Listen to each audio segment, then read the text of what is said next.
No, that's fine. Log in and show that you're here. It's kind of weird. I got to share my screen with nobody. But I didn't do this last week.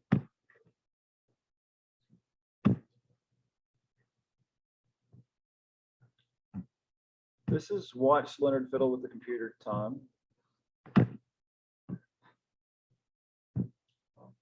Are y'all tired? Okay. So that's a rhetorical question. I guess it is. Yes. Yeah. Sometimes it's just more than usual. There's just this kind of, you're sitting down and you don't have responsibilities. No, there's somebody here that's got a responsibility, got a kid in the arm. No break for dad. But you come here and you got a break and you're like, whew. I understand how that is. Okay, so we're ready for Habakkuk chapter 2. I did it again.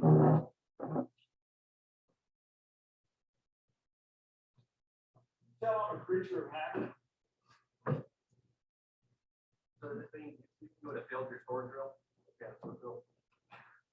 I would have, because I told you guys we're not using the computer for all the verses. So I'm like, got to open God's word to see Habakkuk chapter 2, and there it is. All right, so we're in Habakkuk chapter 2. We're gonna fly through chapter 2 and finish up next week with chapter 3. And so it's really been a great study. I hope you guys have enjoyed. And the theme of this chapter 2 is God's reply back to Habakkuk's complaint. And the gist of chapter 2 is, relax, Habakkuk, I got this. And it's really interesting. So have you ever been told, wait for it, wait for something?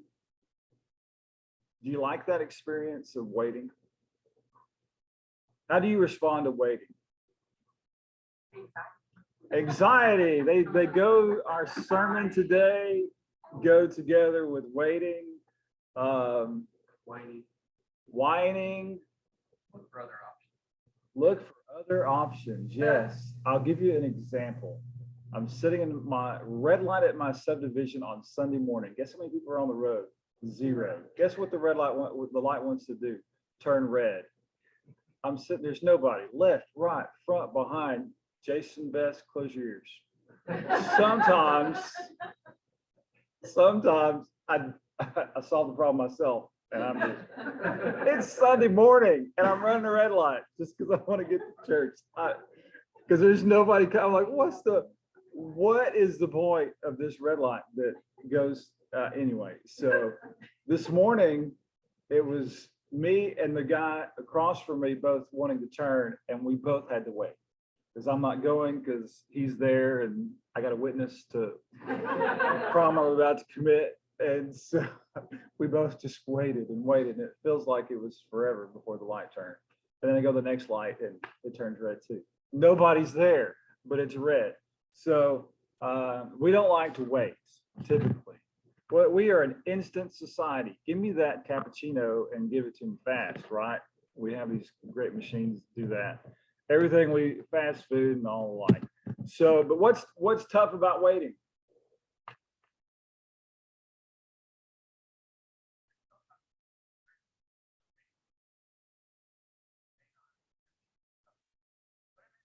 We try to figure out the future, and so yeah, we hope and pray that it works out in a certain way, but it often doesn't.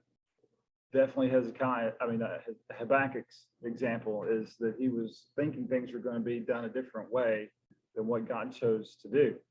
So it's tough because we don't know what the future brings. What else is tough about waiting?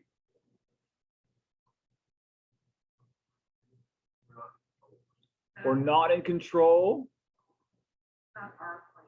Not our plan. Yeah, we want it. Yeah, we're impatient.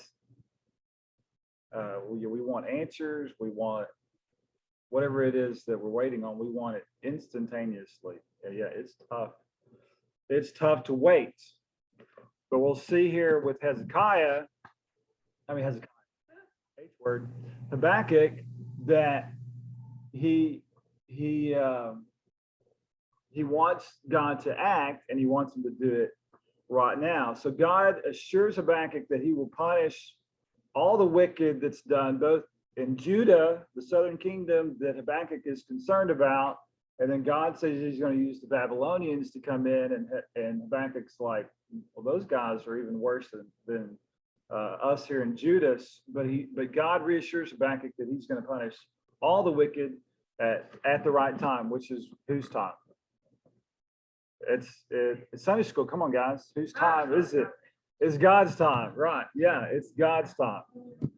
So it's God's always the answer. Jesus. When in doubt, just say Jesus. When there's a question, just say Jesus. So let's look at verse 2. And the Lord answered me, write the vision, make it plain on tablets, so he may run who reads it. I'm just going to read all of chapter 2, and then we'll come back. So he may run who reads it. For still the vision awaits its appointed time. It hastens to the end. It will not lie. If it seems slow, wait for it. It will surely come. It will not delay. Behold, his soul is puffed up. It is not upright within him, but the righteous shall live by his faith. Moreover, wine is a traitor, an arrogant man who is never at rest. His greed is as wide as Sheol. Like death, he is never enough.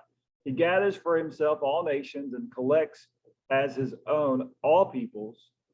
Woe to him who heaps up what is not his own. For how long? And loads himself with pledges. Will not your debtors suddenly arise, and those awake who will make you tremble? Then you will be spoiled for them, because you have plundered many nations. All the remnant of the people shall plunder you.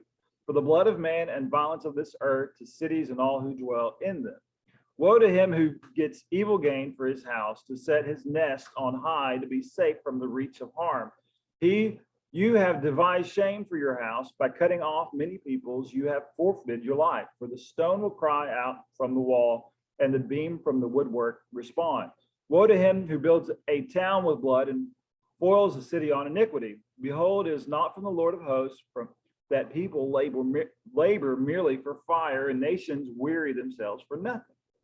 For the earth will be filled with the knowledge of the glory of the Lord as the waters cover the sea. Woe to him who makes his neighbors drink. You pour out your wrath and make them drink in order to gaze at their nakedness.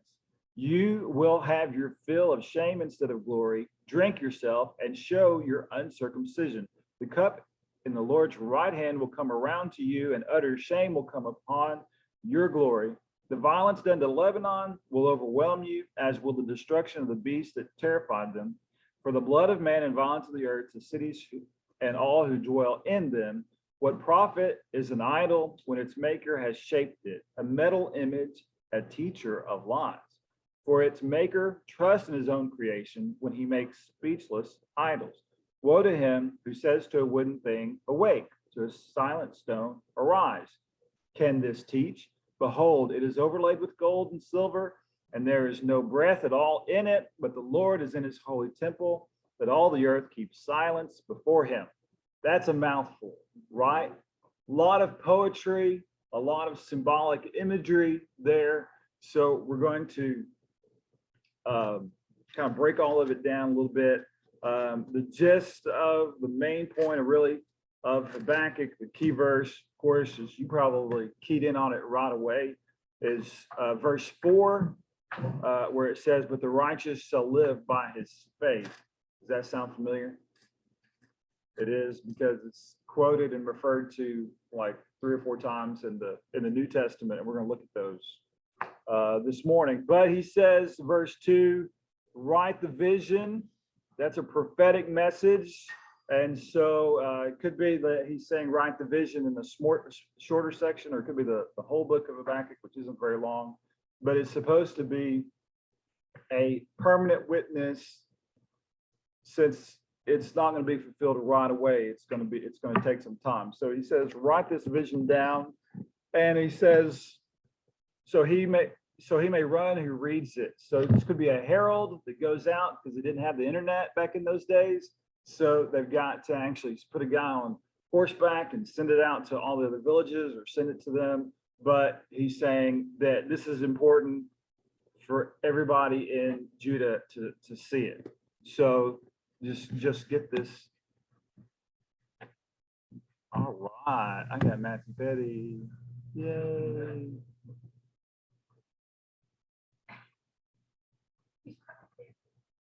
No, he's not. Yeah, he is. Oh, he is back there.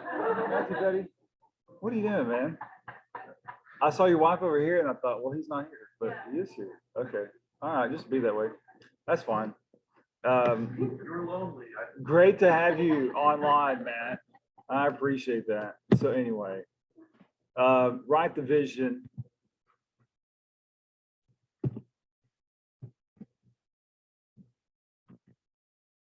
There we go. Verse 3. The vision awaits its appointed time. Now here's where it gets hard, right? It says the fulfillment of this is going to occur slowly than what they expected, but God's timing is perfect, right? The vision awaits the appointed time, appointed by who? Appointed by God. Again, Sunday school answer. It's appointed by God and will be fulfilled in his time. And he says, wait for it. Wait for it. If it seems slow, and it's going to seem slow, he says, wait for it. So after this, Judah is judged by the Babylonians coming in 586. And then the Babylonians last as a kingdom until 539. So about 47 years around later. So God's judgment on Babylon is not instantaneous. And how many times do we want, the evil punished right away, or, for vindication right away? But God says to Habakkuk to wait for it. It will surely come. That's a promise. It will not delay. You're going to think it seems like delaying, but in God's timing, there is no delay. You're going to have to wait for it. Anybody here waiting on anything? So God says it's horrible, right? What do you think Habakkuk thought? It's not fair. And he pointed out all the reasons why. The great thing about chapter and God's response is God responded in a way of this is going to happen to Babylon, and here's why. And I'm sure Habakkuk's like, finally, yes, right. God's going to do something. So he's telling him to wait. Verse 4, he says, behold, his soul is puffed up, it is not upright within him, but the righteous shall live by his faith. So this is the difference between, and this way, his soul, when it says him, it's referring to the nation of Babylon as a whole, but also it could be referenced to the king of Babylon because he's leading the way. In this case, it's Nebuchadnezzar. It said a proud person relies on himself, but a righteous person relies on God. So there's a comparison taking place between Babylon and the leaders there and what God does. So you have this prideful nation. We already read earlier that their pride was in their military might. Their God was in their sword and how they intimidate people, and they were ruthless. But he says that his soul's puffed up. It's not righteous. It's not upright. But here's the contrast is the righteous will live by his faith. So the righteous, anybody who's proud can be puffed up. But here you have the contrast with the righteous. The righteous will live by faith. That's quoted in the New Testament that says, that people are saved by grace through faith. We're going to look at that verse in just a second. Romans, Galatians, Ephesians, Hebrews. This faith that Habakkuk describes is a continual trust in God and relying on him with his promises. It really kind of dovetails really greatly with the sermons that we're having on resilient, right? To have faith even in the darkest days, even with COVID, even with uncertainty, Houston economy, jobs, all that kind of stuff. even in the darkest days of health concerns or whatever is going on in your life, God is saying, Habakkuk, the righteous will live by faith and trusting in God. And so I think that's a great encouraging word for Habakkuk. He's saying, you can do this and live by faith. Habakkuk has faith in God, right? And why does he have faith in God? It's because he can look back and see how trustworthy God has been in the history of the nation of Israel. So he knows he can trust God even in his life. So here's a great example. Romans chapter 1, verses 16 and 18 says, Paul says, I'm not ashamed of the gospel, for there's the power of God for salvation to everyone who believes, to the Jew first and also to the Greek. For it is the righteousness, in the gospel, the righteousness of God is revealed from faith, for faith, as it is written, the righteous shall live by faith. So Paul is seeing this great heritage of faith from the Old Testament, quoting Habakkuk right here, and is saying the righteousness of God is revealed through our trusting in God and not relying on ourselves. Another one is in Galatians chapter 3, verses 10 to 14. These verses are really a great study on law versus grace, really, because we are saved not because of anything that we do. There's nothing we can do to earn God's forgiveness, because we are not holy. Only God is holy. Only Jesus made the perfect sacrifice. So Paul is talking to the Galatians. It says, for all who rely on works of the law are under a curse. For it is written, cursed be everyone who does not abide by all the things written in the book of the law and do them. Who can do that? Who can do everything in the law? Only Jesus. There's my Sunday school answer again. That's, I guess, my only answer today is going to be Jesus. So, but Jesus fulfilled all the law and the prophets. Verse 11, now it is evident that no one is justified before God by the law, because we can't uphold the law. The righteous will live by faith, but the law is not of faith. Rather, the one who does them shall live by them. Christ redeemed us from the curse of the law by becoming a curse for us, and is written, cursed is everyone who is hanged on a tree, so that in Christ Jesus the blessing of Abraham might come to the Gentiles, so that we might receive the promised Spirit through faith. Because it said to Abraham that he believed and it was credited to him as righteousness, and so he had faith. So, and there's, Hebrews 11, the great hall of faith, right? There's great examples. Hopefully you have examples of mentors and family and friends who are examples of great faith. And so that's how we're supposed to live. Does that mean we're going to know everything? That means sometimes we're going to have to wait, right? That means sometimes wait implies, it does imply trust, but it also implies we're not going to have all the answers, right? And we're not going to understand everything. And our trust can be tested because we have to wait. Ephesians 2:8, for by grace are you saved through faith, and it's not of your own doing, it is the gift of God. Again, going back to the law, it's not your own doing. There's nothing you can do to earn your salvation. It is a free gift, but it says by grace you've been saved through faith. The righteous will live by faith. So it echoes Habakkuk chapter 2, verse 4, about how we gain access to God. We gain access by grace through faith. Hebrews 10, 38 and 39 says, but my righteous one shall live by faith, and if he shrinks back, my soul has no pleasure in him. But we are not of those who shrink back and are destroyed, but of those who have faith and preserve their souls. So our faith should have evidence in us in boldness.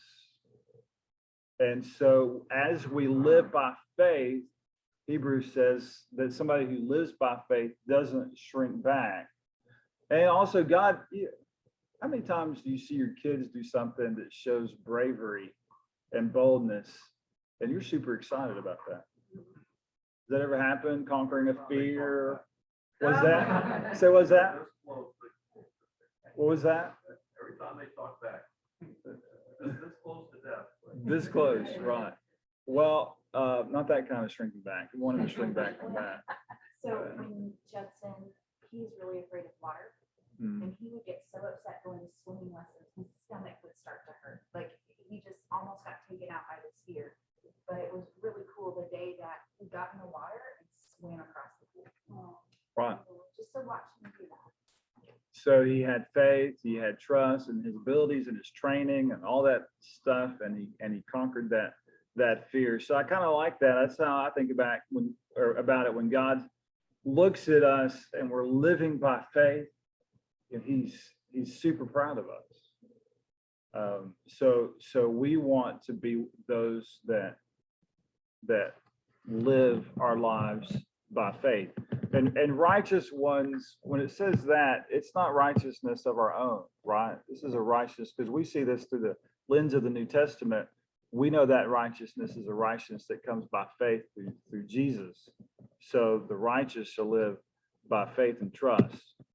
So that verse was very instrumental for Paul. I mean, he knew the writing of Habakkuk, the prophecy, very, very well. And that through the Holy Spirit inspired him to write more things about salvation by faith and the life of a Christian that is lived by faith. So as we finish up the rest of Habakkuk, he is describing the nation of Babylon. It says his greed is as white as Sheol.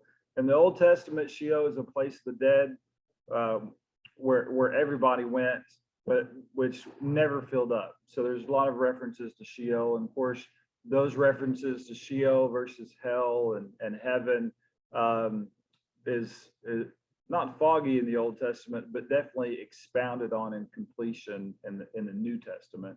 But the whole example is there's no depth, there's no ends to their greed. It is so pervasive.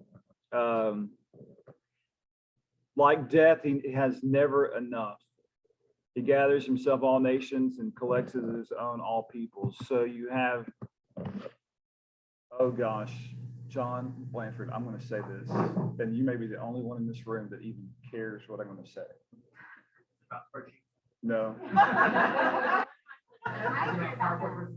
It's about Star Trek. Okay. They're the board, right?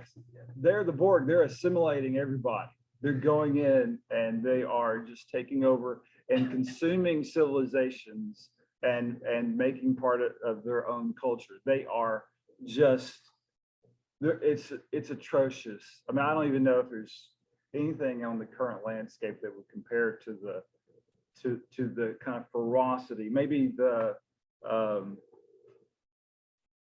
oh gosh, what was the group that went into Syria after the ISIS? Yes, and just mowed everybody down that didn't go their way. Maybe that's a modern equivalent to what they did. So in the rest of the chapter is a series of 5 woe oracles that are divided into 2 parts, 6 to 14 and 15 to 20, which both end in statements that declare the glory and greatness of God, but they describe why Babylon deserves its coming punishments. And they have 2 parts, a declaration of wrong and a pronouncement of judgment as a result. So if you heard me earlier, and if you'll just look really, really quick, there's a woe in 6, 9, 12, 15, and 19. So there are the five woes as we look at these in greater detail. So and this is where Habakkuk's saying, finally, God, you see it. You see what I see. So he says in verse 6,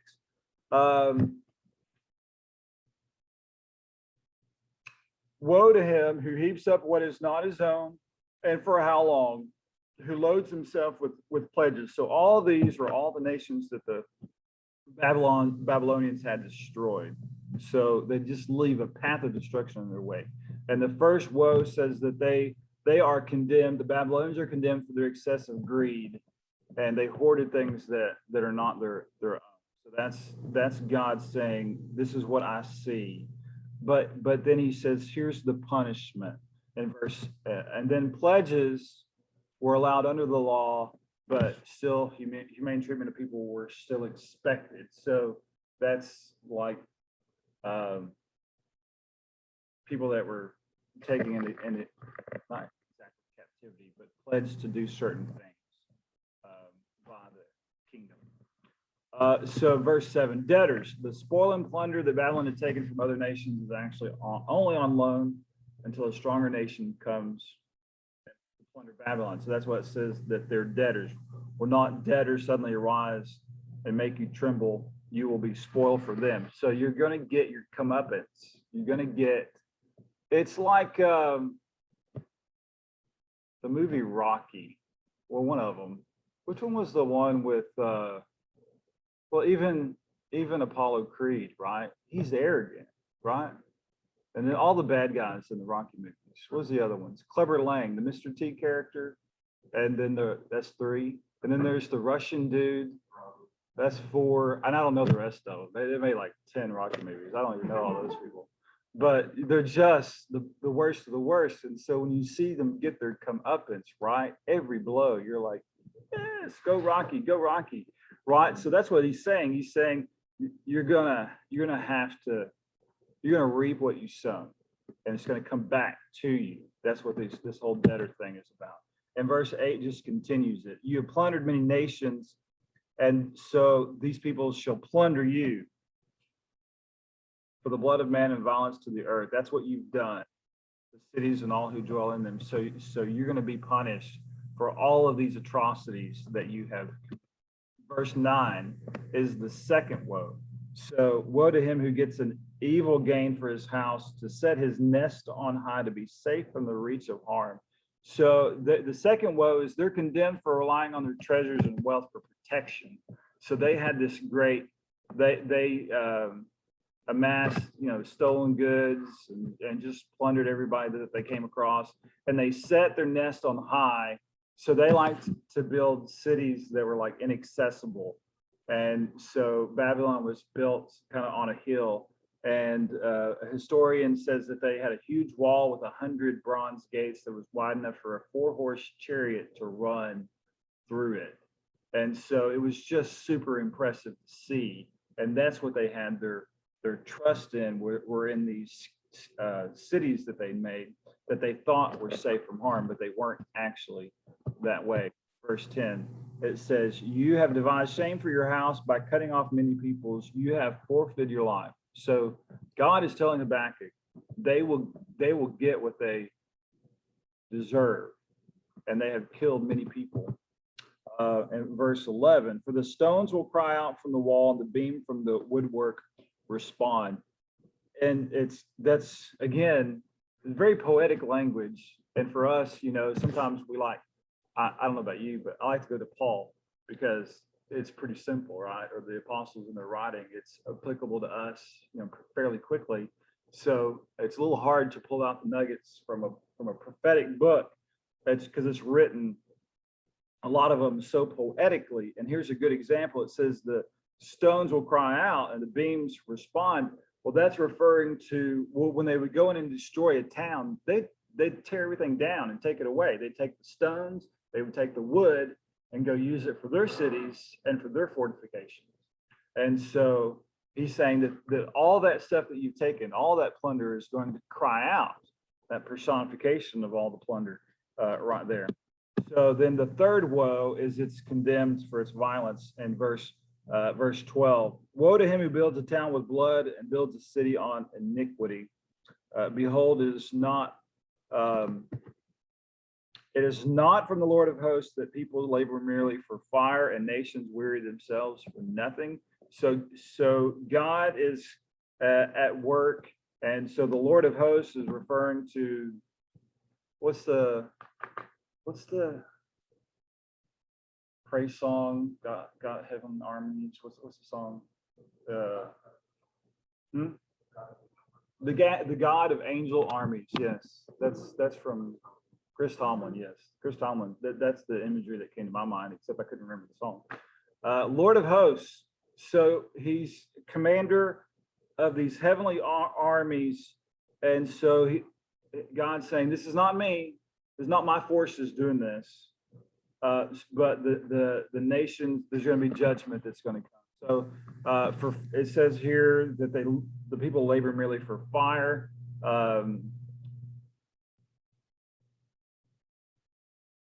Babylon cities are ultimately going to be consumed, and for all the things that they have done, and judgment's going to come. Verse 14, the glory of the Lord is God's special presence. For the earth will be filled with the knowledge of the glory of the Lord as the waters cover the sea. And again, that's a prophecy that ultimately is fulfilled through Jesus Christ. But his special presence with his people.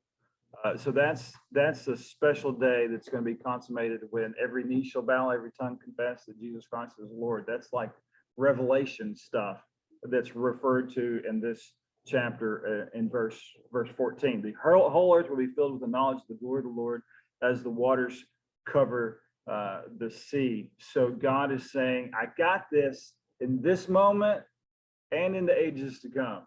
And so it's sort of like a telescope. You can see close up, but you can also take that telescope out and see far into the future and say, God says, I got this and I got that way out there in the future as well. So the fourth woe, verse 15, woe to him who makes his neighbors drink. You pour out your wrath and make them drink in order to gaze at their nakedness. And that's just a horrible picture of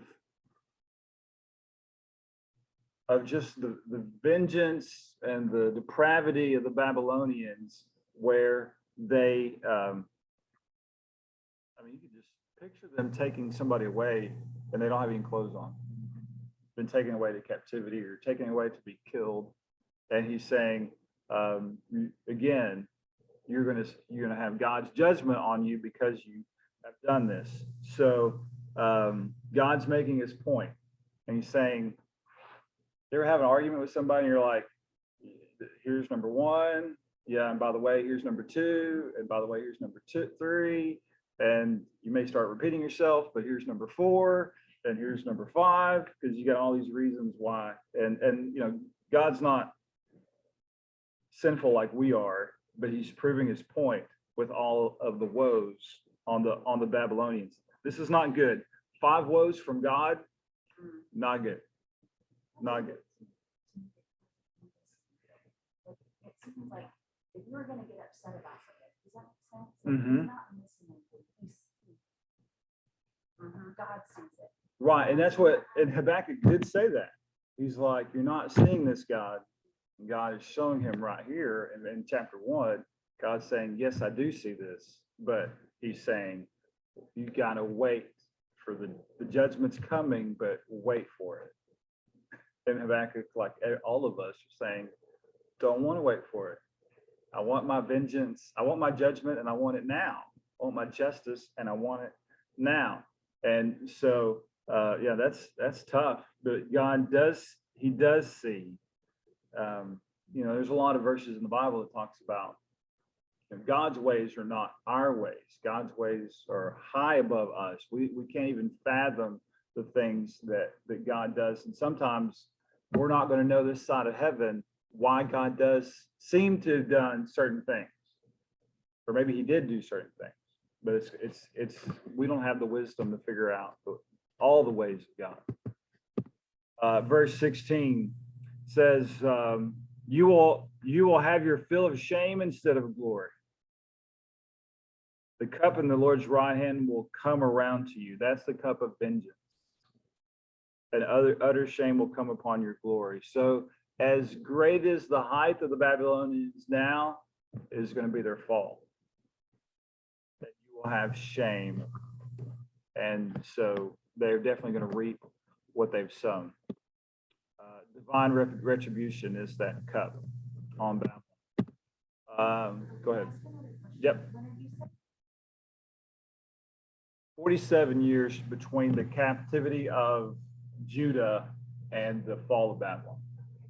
And I was just wondering, like, would that generation that was doing all of this actually be around to see the downfall? Or it would be a different generation? Some, but very few. Yeah, there are a few kings between there, right? But there'll be some, but probably not many. So it says here that verse 17, the violence in the Lebanon will overwhelm you again. They're going to reap what they sow. And so they just spread destruction wherever they went. Wherever they went, they left a wake of destruction. They took everything, they consumed everything in their path. So again, he's describing it. These are the offenses done by Babylon. And then he goes in, God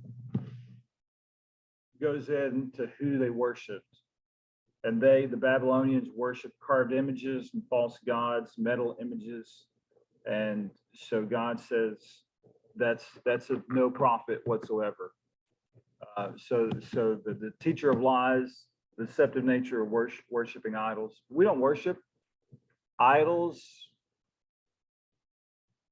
I say that. There are some religions in the world that do worship idols. But as Christians, we don't have physical idols that we worship, like a little figurine. Do we?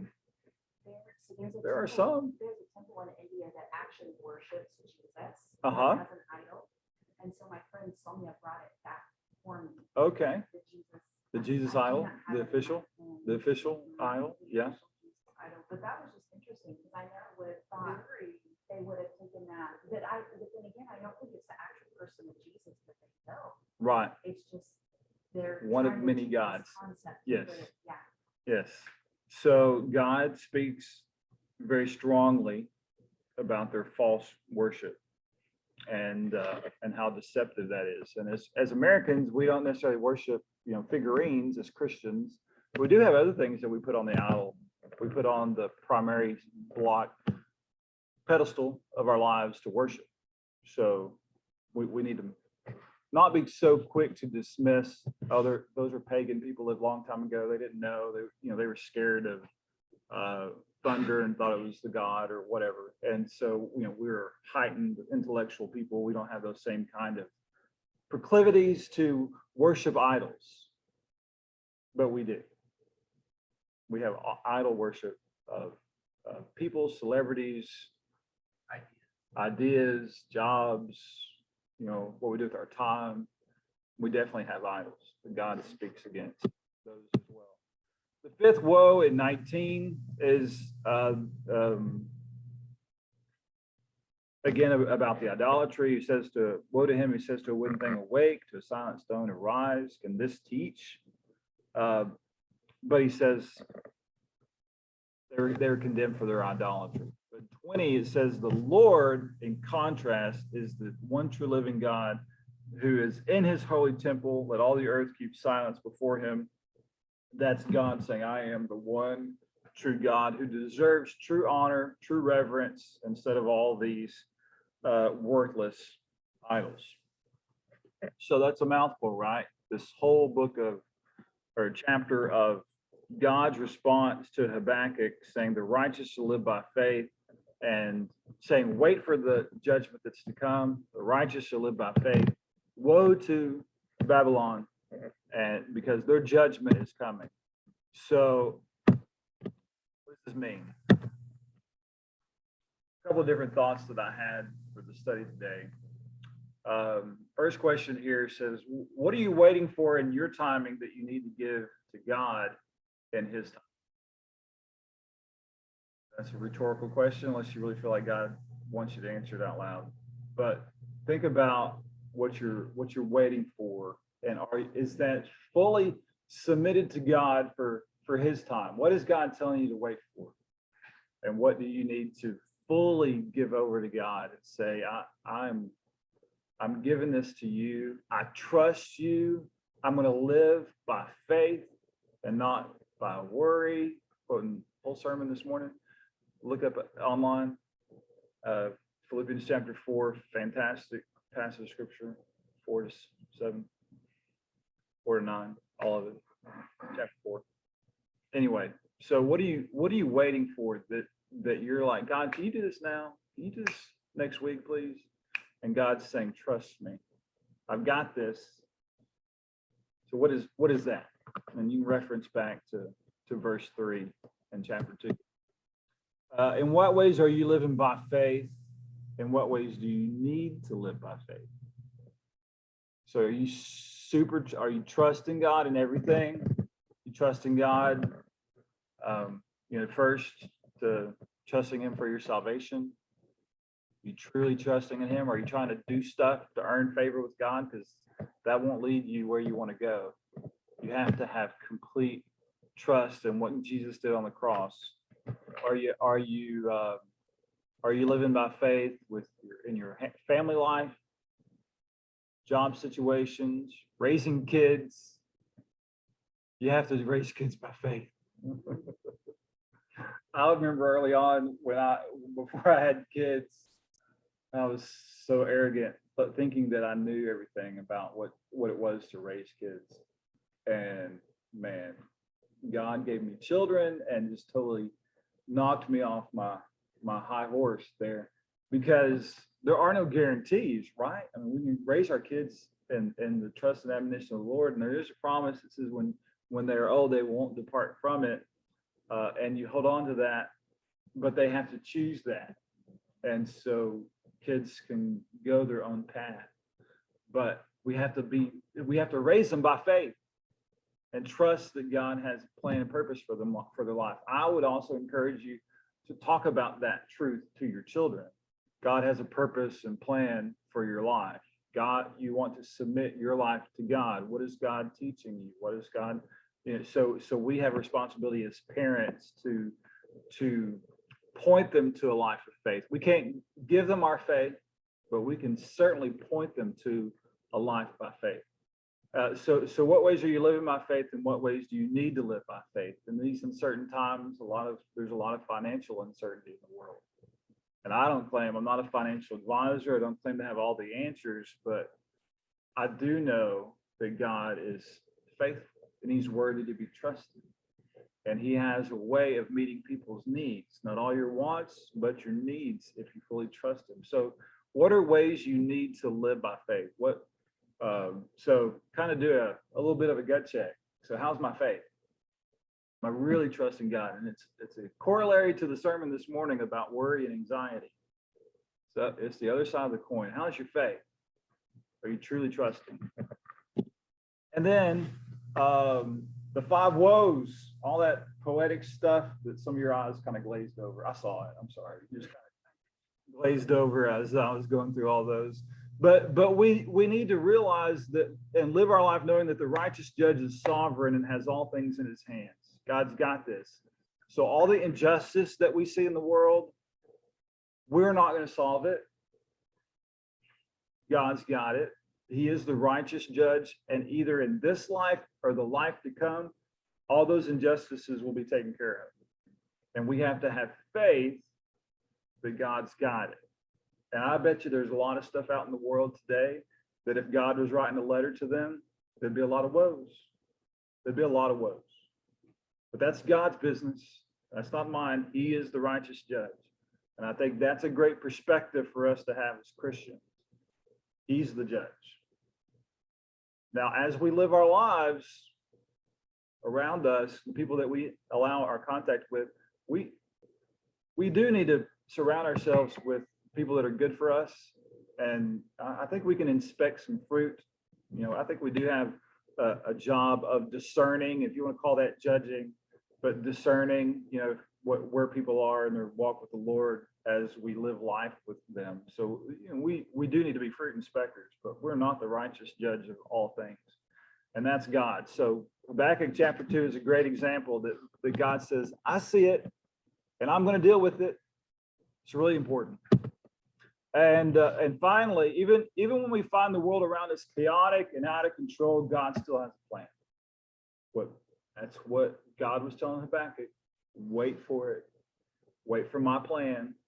And in this final, he talks about the Lord's in his holy temple, and let the earth keep silence before him. That's a form of worship, right? And I think we can find peace through worship. And that's both corporately and privately.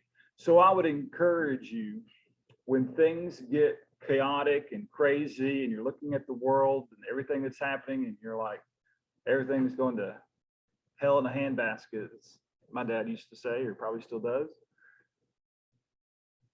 Go before the Lord in prayer. Go before the Lord in worship. Be that singing, listen to music, getting out in nature, whatever that looks like, and find ways to quiet yourself, keep silent in awe of who God is, but keep silent long enough for you to hear from God. And that's something that us as Americans are really hard to do. How many of you are super busy and going from one thing to the next thing to the next thing? So keeping still and being quiet and hearing the still small voice of God is hard for us. But I think as Habakkuk is a good example of, God has a word for us. And when we pray, he wants to listen and he wants to respond. So anyway, that's my application from Habakkuk 2. Any other comments on what we read, studied? Go ahead, Alan. You probably know Jeremiah. Mm-hmm. Habakkuk comes out. This reminds me a lot of Jeremiah. Mm-hmm. And he talks a lot about warn about the Babylonians. Yes, so a lot of these overlap with each other. So Jeremiah and Habakkuk have a lot of overlap. So you can see a different perspective through the eyes of the prophet Jeremiah, and it's a lot longer. So if we studied that one, it'd take a long time, but we could do it. So that's about the same time frame. Same time frame. Yep. Very. Any other comments about Habakkuk 2? It's also, a lot of those woes Judah was guilty of as well. And then where I think we kind of tend to read the Bible, putting ourselves on the few sides. Some people are like, well, are we on the other side? And yeah, we're all with God, but are we kind of acting like the other side? Or like Judah was? Check ourselves. Yes, certainly. Yeah, we are, even though it says the righteous shall live by faith, we need to realize as Christians, it's not our righteousness. It's Christ living in us and through us. Right. Yes, we have many, many faults. And that's what I realize as a parent, for sure. I don't have all the answers, but I need to have faith, trust in the Lord with my kids. Anything else? Appreciate all that. Let me stop the share. Matt, you left me.